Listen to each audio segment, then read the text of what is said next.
Bonjour tout le monde, bienvenue sur les ondes d'Hugo Sport. Vous écoutez notre 58e podcast. Présentement, je suis en compagnie de Justin Goulet à l'autre bout du fil. Bonjour Justin. Salut Hugo, comment ça va? Ça va bien toi? Parfait, ça va super bien. Tant mieux, puis je suis aussi en compagnie de Philippe Lucier. Bonjour Philippe. Salut Hugo, ça va bien? Ben oui, toi? Ouais, très bien. Super les gars, juste avant qu'on commence le podcast, voulez-vous un petit peu nous parler de vous, pardon? Qu'est-ce qui vous amène sur le podcast d'aujourd'hui? Pour moi, c'est juste c'est un plaisir de parler de sport. C'est quelque chose qui me passionne. Pas juste le hockey, football, baseball, soccer. Juste parler de ça me fait du bien. Puis c'est le fun avec des amis qu'on aime passer du temps avec. Ouais, mais même chose que Justin. Moi, j'adore ça, parler de sport et je suis un joueur de hockey. Puis le hockey, c'est ma passion. Donc, quand on parle de hockey, ça me plaît toujours. Fait que je voulais parler de ça avec toi, Hugo. Là. Ouais, bon ben super les gars. Merci beaucoup d'être avec nous aujourd'hui. On va parler évidemment de la saison 2021 dans la Ligue nationale de hockey. Donc évidemment, la Ligue nationale a annoncé qu'une saison en 2021 aurait lieu. Les premiers matchs vont avoir lieu le 13 janvier. Le Canadien va d'ailleurs affronter les Maple Leafs de Toronto. Les gars, j'aimerais qu'on parle un petit peu du plan de relance. En fait, pas le plan de relance, mais tout simplement le plan de la saison 2021 de la Ligue nationale de hockey. Quelles sont vos impressions par rapport aux divisions? Parce que, la Ligue n'a pas eu le choix, n'a pas eu d'autre choix, en fait, que de diviser les équipes de la Ligue nationale en 4 divisions. Donc, évidemment, on a la division Nord qui regroupe toutes les équipes canadiennes, soit les Flames de Calgary, les Oilers d'Edmonton qui seront à surveiller, le Canadien de Montréal, les Sénateurs d'Ottawa, les Maple Leafs de Toronto, les Canucks de Vancouver, les Jets. Et aux États-Unis, les gars, on a 3 divisions, soit la division Ouest, la division Est et la division Centrale. Pouvez-vous nous en parler davantage? Ouais, écoute, moi je regarde la division du Canadien, puis particulièrement, je suis un fan du Canadien, puis premièrement, je regarde ça, puis je suis comme yes, pas de Bruins, pas de Lightning. Mais après ça, je vois, oh, attention, premièrement, 7 équipes, mais je vois pas les Red Wings, puis je vois pas les Sabres. Puis là, c'est 2 équipes qui habituellement terminaient 8, 7, 6. Puis là, on dirait que ça va être une division pas mal plus pactée, homogène, comme on dirait. Fait que là, on passe d'une division où les deux équipes, les Bruins puis le Lightning se partageaient le top. Puis le bas fond était occupé par 3 équipes. Puis là, on passe à une division canadienne où on dirait qu'il va y avoir 6 équipes qui vont se batailler pour 4 places en série. Puis une équipe, les Sénateurs, qui, selon moi, devrait terminer au dernier rang. Donc, très bien dit, Justin. Maintenant, j'aimerais ça parler des regroupements des 3 autres divisions dans la Ligue nationale. Donc, on va commencer avec la division Ouest. Selon moi, dans la division Ouest, l'Avalanche de Colorado sont les favoris. Eux autres, qu'ils ont une très, très bonne équipe. Et selon moi, ils vont aller très loin cette saison. Ensuite, la division centrale. Selon moi, ça va être un petit peu plus serré, mais il y aura Tampa Bay, très clairement, selon moi, et Dallas au sommet. Mais après ça, pour la 3e, 4e place, ça pourrait être beaucoup plus serré entre les autres équipes. Et il y a finalement la division Est qui regroupe les grands Boston, les Bruins de Boston. Donc, selon moi, ça va être encore une fois très serré dans celle-ci qui a Philadelphie, qu'on sait qu'ils sont capables ils ont beaucoup de caractère et ils ont une belle adversité dans la Ligue nationale. Et avec Boston, ça va être très beau de voir ça va être qui les premiers de cette division-là. Et maintenant, pour parler de ma vision, comment je vois ça, la situation des Canadiens dans ce nouveau plan que la Ligue nationale a offert pour la prochaine saison. Moi, je dirais que les Canadiens sont quand même avantagés parce que le gros point que je veux amener, c'est justement il y a 4 divisions et les Canadiens sont la seule division, donc la division Nord, ça va être la seule division où il y aura seulement 7 équipes. Et dans les 3 autres aux États-Unis, il y aura 8 équipes. Ceci étant dit, on part mathématiquement déjà avec un gros avantage. Les Canadiens qui partent avec 4 chances sur 7 de faire les séries en partant. Donc, ça fait un très gros point parce que toutes les divisions, il y a les 4 premières équipes qui passent en série. Alors ça, c'est un très, très gros avantage pour les équipes du Nord. Mais eux autres, ceci étant dit, le déplacement va être un facteur très important pour les équipes qui, eux autres, vont beaucoup plus voyager que les autres divisions qui sont regroupées en tant que l'emplacement et qui sont beaucoup plus proches. Oui, absolument, absolument. Ce sont des bons points, les gars, que vous avez apportés. Rapidement, on revient sur la division Nord, la situation du Canadien. Vous avez apporté, comme j'ai dit un petit peu plus tôt, de bons points. Philippe, toi, tu considères, si j'ai bien compris, que le Canadien est avantagé dans la division Nord, contrairement à la division Atlantique? En fait, j'ai pas encore un point de vue très précis, très, je veux dire, je suis pas encore très convaincu parce que, dans le fond, si tu compares avec la division Atlantique de les années auparavant, comme Justin avait mentionné, il y avait Ottawa, Détroit, Buffalo, qui eux autres terminaient après les Canadiens. Et ça faisait que les Canadiens étaient beaucoup plus haut au classement dans leur division. Mais maintenant, avec les nouvelles divisions dans le Nord, il y a pas mal juste Ottawa et peut-être c'est ça, c'est serré, là. Il n'y a pas beaucoup d'équipes qui sont assurées de finir dans le bas du classement. Alors, ça va être beaucoup plus serré. Mais le point que je vais apporter, c'est que justement, les Canadiens, on a 4 chances. On est juste 7 équipes. Alors, beaucoup plus d'équipes. Il y a moins d'équipes qui vont se battre pour leur place en série. Alors, si les Canadiens font bien leur boulot, leur chance en série, selon moi, est très, très, très faisable. Oui, écoute, c'est un bon point là, que tu apportes, Philippe. Bon, évidemment, on l'a mentionné, mais dans la division Nord, il y a plusieurs bonnes équipes. Ça va être, comme Justin l'a dit, beaucoup plus serré, beaucoup plus homogène, en fait. Et ce qui est intéressant aussi, les gars, dans la division Nord, c'est que, bon, évidemment, avec la saison 2021, toutes les équipes vont jouer seulement contre des équipes dans leur division. Ça fait en sorte qu'on peut pas vraiment se permettre d'échapper des matchs. Chaque match est particulièrement important parce qu'on affronte des équipes qui sont dans notre division. Et puis, du côté du Canadien, ça peut être avantageux, comme on l'a dit un petit peu plus tôt, parce que, bon, on va pas affronter les Bruins de Boston, on ne va pas affronter non plus le Lightning de Tampa Bay, mais tout de même, il va y avoir beaucoup de voyagements, parce qu'il y a quand même 4 équipes sur les 7 dans la division Nord qui se retrouvent dans l'Ouest. Et on va avoir beaucoup de voyagements. Et bon, les formations canadiennes sont quand même très solides. Les gars, rapidement, j'aimerais qu'on parle peut-être, qu'on analyse la situation du Canadien, mais en profondeur par rapport aux autres équipes dans la division. Selon vous, si on commence avec les Flames de Calgary, par exemple, est-ce que le Canadien va se retrouver, je parle au classement, est-ce que le Canadien va être dans une meilleure position au classement que les Flames de Calgary à la fin de la saison en 2021?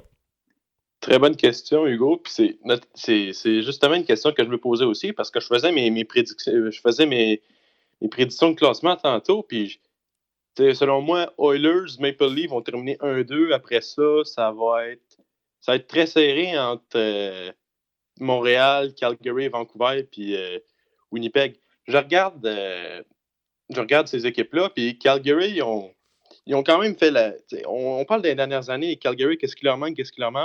Un gardien numéro 1. On est allé en chercher un cet été avec Jacob Markstrom qui a très bien fait avec Vancouver. Mais on a quand même perdu TJ Brodie. Puis les Canadiens, on sait les acquisitions qu'ils ont faites cet été. Toffoli, Anderson, Edmondson, Allen et compagnie. Donc, écoute, c'est une très bonne question, mais je pense que Calgary va quand même terminer plus haut que le Canadien. Je pense qu'on a tout simplement une meilleure force de frappe à Calgary avec Gaudreau, Monahan et compagnie. Oui, je suis d'accord. Philippe, t'en penses quoi? Oui, très bien dit, Justin. Honnêtement, c'était très clair. Puis c'est un petit peu les points que je voulais apporter. Mais moi, il y avait une autre chose que je veux amener dans cette discussion-là, c'est que les Canadiens ont été votés au cours d'un sondage par les joueurs de la Ligue nationale que les Canadiens de Montréal est l'équipe qui s'est le plus améliorée au cours de l'actuelle saison morte. Et puis ça, il y a 34 joueurs dans 12 équipes différentes qui ont voté. Et les Canadiens ont été c'est eux qui ont obtenu le plus de votes avec 6. Et les deuxièmes étaient à 4 votes. Et ça, c'est juste pour vous montrer que Marc Bergevin a fait un excellent boulot, selon moi, pendant la saison morte. Et puis ça va être très, très, très, très utile pour les Canadiens qui vont se battre pour leur place en série pour les prochaines séries éliminatoires en 2021. Et puis, comme Justin l'a dit, selon moi, Calgary va quand même terminer avant les Canadiens au classement à la fin de la saison générale. Ceci étant dit, selon moi, les Canadiens ne vont pas être très loin dans les points parce que, selon moi, ils ont une très bonne équipe dans leurs mains, là. Oui, exactement, Philippe, c'est un bon point que tu mentionnes. J'en ai parlé, je pense, dans mon dernier podcast, mais évidemment, Marc Bergevin, moi aussi, selon moi, en fait, je pense aussi que Marc Bergevin a vraiment fait du bon travail au cours de la saison morte pour solidifier son équipe. Justin, tu aimerais parler d'un autre, peut-être, désavantage dans la division Nord, contrairement aux autres divisions dans la Ligue nationale de hockey? Ben, oui, tout à fait. Ben, la division canadienne, c'est tout un pays, premièrement. C'est d'est en ouest. Puis je pense que 3 heures de décalage horaire pour si le Canadien fait, par exemple, le voyage à Vancouver pour aller jouer contre les Canucks, ben, ça fait 3 heures plus tard pour le Canadien. Moi, je regarde beaucoup de sport. Je regarde les Alouettes. Puis les Alouettes, ils sont très, très mauvais quand ils vont jouer contre les Lions de la Colombie-Britannique. Pourquoi? Parce que, justement, à cause du décalage horaire. Je me souviens, il y était une époque où les Lions faisaient toujours leur match à 9 h le soir. Pourquoi? Parce que heure de Montréal, c'était minuit. Les joueurs étaient endormis sur le terrain. Ça allait pas bien.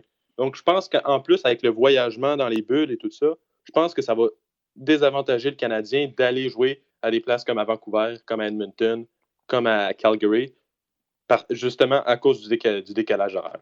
Ah, ouais, tu as raison, absolument. Justin, mais moi, ce que j'aimerais apporter, c'est que cependant, c'est toutes les équipes dans la division des canadiennes qui va être désavantagée sur ce point-là. Parce que tu as raison que les Canadiens, eux autres, vont avoir beaucoup de déplacements vu qu'ils sont dans les 3 équipes qui sont dans l'est du Canada. Mais il y a quand même 4 équipes dans l'ouest seulement sur 7. Et eux autres aussi vont devoir voyager quand ils vont venir jouer contre soit les Canadiens au Centre Bell, soit Toronto ou soit Ottawa. Donc, le déplacement va être et le décalage horaire va être présent pour chaque équipe. Et moi, ce que je voulais amener, c'est que c'est sûr que avec 56 matchs dans la saison, comme Hugo a mentionné tantôt, chaque match est important. Donc, les équipes ne vont pas avoir le droit à l'erreur cette année. Ça va être vraiment, excusez-moi l'expression en anglais, mais do or die. Ça va être à chaque match, donne-toi à fond. Puis, c'est comme ça qu'ils vont gagner les séries. Ça va être vraiment du travail.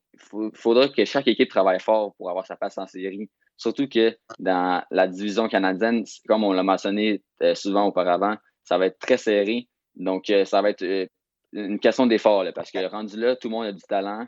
Alors, tous les coachs, ils savent c'est quoi l'équipe qu'ils ont entre leurs mains. Et là, ça va être à eux de faire le travail nécessaire pour amener l'équipe en série. Ah, absolument, absolument. C'est sûr que bon, la division Nord va être particulièrement, bon, on l'a mentionné, mais les équipes sont pratiquement toutes bonnes, donc évidemment, ça va être serré. Chaque match va compter et la situation, évidemment, de la division Nord est particulièrement intéressante parce que, comme Justin l'a mentionné, c'est tout un pays, en fait, qui s'affronte. Toutes les équipes, au Canada, donc on a des équipes dans l'Est, des équipes dans l'Ouest. C'est pour ça qu'on y consacre beaucoup de temps. Les gars, j'accélère un petit peu. Le Canadien se retrouve en termes au classement dans une meilleure position, dans une moins bonne position que les Oilers d'Edmonton. Moi, je pense qu'on va être évidemment en arrière des Oilers, là, selon moi, à la fin de la saison. Vous en pensez quoi? D'accord avec toi, Hugo. En arrière. Les Oilers, le meilleur duo de la Ligue nationale, Draisaitl, McDavid. L'avantage numérique, aucune chance face à ce duo-là. Puis je pense avec leurs jeunes joueurs, ils vont seulement s'améliorer cette année. Moi, je les avais placés soit premier, soit deuxième avec les Maple Leafs. Donc, moi, selon moi, le débat n'est même pas avec les Oilers, il est plus avec Vancouver et les Jets pour les Canadiens. Absolument. Philippe, t'en penses quoi? Ben moi, au contraire, moi, je vais faire l'avocat du diable. Moi, je pense que les Canadiens, avec les nouvelles acquisitions, la nouvelle équipe qui sont rendues maintenant, selon moi, ça va pas être ça va pas être la même game, puis ça va même pas être proche, je pense. Puis les Canadiens, selon moi, ils sont meilleurs que ce qu'on le pense. Alors, on va voir ça en janvier. Mais je pense honnêtement que les Canadiens vont être devant les Oilers à la fin de la saison. OK, c'est intéressant, mais toi, selon toi, ça va même pas être serré, en fait, entre le Canadien et les Oilers. Le Canadien va se retrouver clairement dans une situation plus avantageuse au classement. C'est bien ça? Donc, très bonne question, Hugo. En fait, moi, non, finalement, peut-être je me suis mal exprimé, mais non, je pense pas qu'il y aura un très gros écart entre les Canadiens et les Oilers d'Edmonton. Je pense juste que les Canadiens vont finir en avant des Oilers au classement final à la fin de la saison régulière. Mais je ne sais pas, on va voir ça avec le 13 janvier, comment les Canadiens vont se débrouiller. Mais je pense que les Canadiens, avec la nouvelle équipe, comme j'ai mentionné tantôt, ça va vraiment changer la donne. Et puis, ils vont avoir une meilleure équipe que ce que les amateurs de hockey pensent. Et puis, selon moi, ils vont finir en avant des Oilers au classement.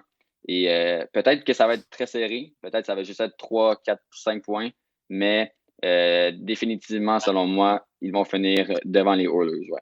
OK, c'est intéressant. Moi, j'ai pas le choix de prendre le côté de Justin, là. Évidemment, dans ce débat-là, j'ai vraiment l'impression que, avec Connor McDavid, Leon Draisaitl, les Oilers sont favoris. On le sait, Leon Draisaitl a connu une saison du tonnerre l'année dernière. Les deux joueurs vedettes là, des Oilers sont prétendants au titre, en fait, du Trophée Hart. Et selon moi, les Oilers vont se retrouver dans une position plus favorable au classement à la fin de la saison. Les gars, rapidement, les Sénateurs d'Ottawa, je pense qu'on peut s'entendre, ils vont se retrouver en fait plus bas que le Canadien au classement. Oh, sans doute. À moins que ce soit l'hécatombe du côté des Canadiens, mais les Sénateurs, on continue de s'améliorer, on continue de bien repêcher, mais je pense qu'on n'est pas encore là. Mais ça va être une équipe excitante à regarder jouer, mais qui va manquer ce petit côté-là pour gagner les matchs. Oui, Philippe, t'en penses quoi? Oh. Ouais, moi, j'ai pas le choix de prendre du même côté que Justin là-dessus. Ottawa, les Sénateurs d'Ottawa, qui, selon moi, sont la pire équipe présentement dans la division canadienne. Et puis, comme Justin l'a dit, là, je pense qu'ils vont terminer dernier au classement en général à la fin de la saison parce que leur équipe présentement a pas il manque un élément qui va leur donner un petit jus, un petit extra là. Oui, je suis d'accord. C'est selon moi, dans la division Nord, la seule qui n'a aucune chance de se qualifier pour les séries éliminatoires. Je pense qu'on est d'accord là-dessus. On poursuit avec les Maple Leafs de Toronto. La grande rivalité, selon vous. D'ailleurs, on va avoir un match là, qui va être disputé entre les deux équipes dès la première journée de la saison, le 13 janvier. Selon vous, le Canadien de Montréal ou les Maple Leafs de Toronto va se retrouver dans une meilleure position au classement à la fin de l'année? Moi, je pense que les Maple Leafs de Toronto, c'est drôle de le dire, mais c'est une équipe de saison régulière. Tu regardes dans les dernières années, puis c'est une équipe qui performe toujours bien pendant la saison régulière et on s'écroule en séries éliminatoires. Mais j'aime bien les additions qu'on a faites. On a ajouté de l'expérience avec Joe Thornton et Wayne Simmons. On a laissé partir Tyson Barrie et Kasperi Kapanen, mais on a quand même je dirais boucher les trous de ces départs avec TJ Brody et Jimmy Vesey. Moi, je pense que les Maple Leafs, selon moi, ils vont être ni meilleurs ni pires de ce qu'on a vu dans le passé, mais ça va être assez pour terminer au-dessus des Canadiens au classement, selon moi. Oui, je suis d'accord, Philippe. Ouais, très, très bien dit, Justin. Je peux pas être en désaccord avec toi parce que franchement, c'était parfait ce que tu as dit. Et puis, j'aimerais juste rajouter que Les Maple Leafs, comme tu as mentionné, ben justement, dans les dernières années, on a vu que c'est vraiment une équipe de saison régulière, mais rendue en série, ils ont leurs défauts et leurs faiblesses. Là. Et puis, peut-être qu'avec les nouvelles acquisitions, le changement, ça va changer comment ça va se passer dans cette équipe-là et peut-être que ça va leur donner ce qu'il fallait pour se rendre plus loin en séries éliminatoires. Ça serait le fun d'avoir de la compétition et une nouvelle rivalité entre Montréal et Toronto, comme très forte, mais comme il l'avait avant. Là. Et puis, c'est sûr que j'aimerais bien ça pour Austin Matthews qui ait la chance de remporter la Coupe Stanley. Oui, ouais, absolument. Je vois les Maple Leafs de Toronto personnellement en première place dans la division Nord. Selon moi, il n'y a pas de doute, les Maple Leafs vont se retrouver dans une situation plus favorable que celle du Canadien au classement. Si on compare le Canadien maintenant aux Canucks de Vancouver, on en pense quoi, les gars?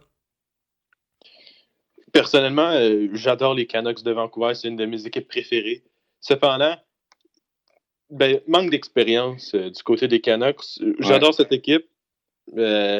Des jeunes joueurs très excitants. Besser, Horvat, Peterson, Quinn Hughes.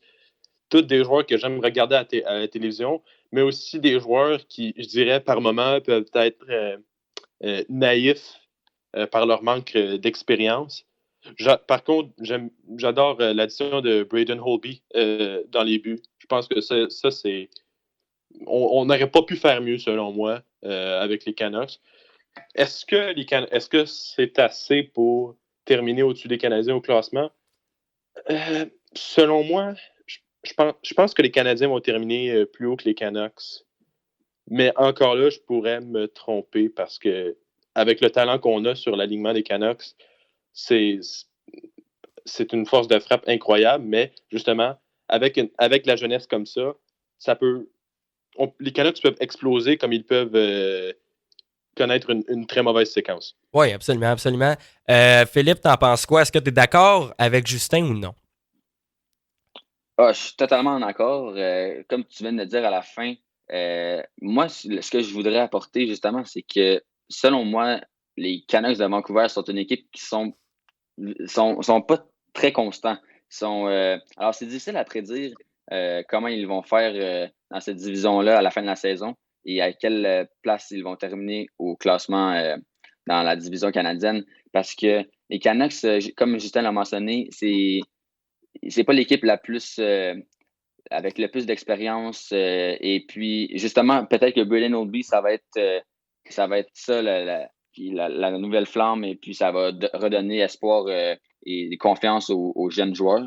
Alors je l'espère pour eux. Ça serait très beau de voir une belle compétition avec les Canadiens, mais selon moi les Canadiens ont beaucoup plus d'expérience, plus de vétérans qui ont joué en séries éliminatoires et puis ça va être ce qui va faire en sorte qu'on va finir avant eux au classement général. C'est intéressant, les gars, mais moi, je ne suis pas en accord avec vous. Je regarde les Canucks de Vancouver, de la façon qu'ils ont performé en séries éliminatoires. J'ai vraiment l'impression que les Canucks vont se retrouver dans une meilleure position. Justin, tu l'as mentionné, mais bon, avec l'ajout de Braden Holtby devant le filet, selon moi, les Canucks, évidemment, la formation est assez jeune, mais si on a l'étincelle, en fait, qui nous permet là, d'avoir le vent dans les voiles, je pense que les Canucks de Vancouver vont se retrouver dans une position favorable comparativement à celle du Canadien. Et j'ai pas le choix. Je me base en fait sur leur performance en série. Les gars, ils ont très bien performé en séries éliminatoires en fait cet été. Et j'ai l'impression que si on continue sur cette lancée-là, on va participer aux séries éliminatoires et on va se retrouver dans un plus haut classement comparativement aux Canadiens. Donc, je suis en désaccord avec vous. Maintenant, les gars, on se concentre sur la dernière équipe dans la division Nord. On parle, évidemment, des Jets de Winnipeg. Selon vous, est-ce que les Jets vont se retrouver plus haut ou plus bas au classement là, comparativement aux Canadiens?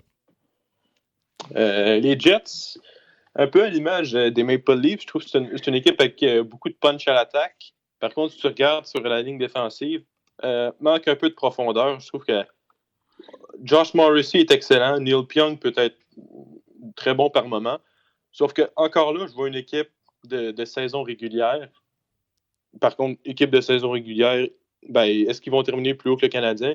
Je dirais que ça va être très serré entre les deux. Je pense que ça va être la lutte. Je pense que ça va être une lutte féroce pendant toute l'année au cours de l'année.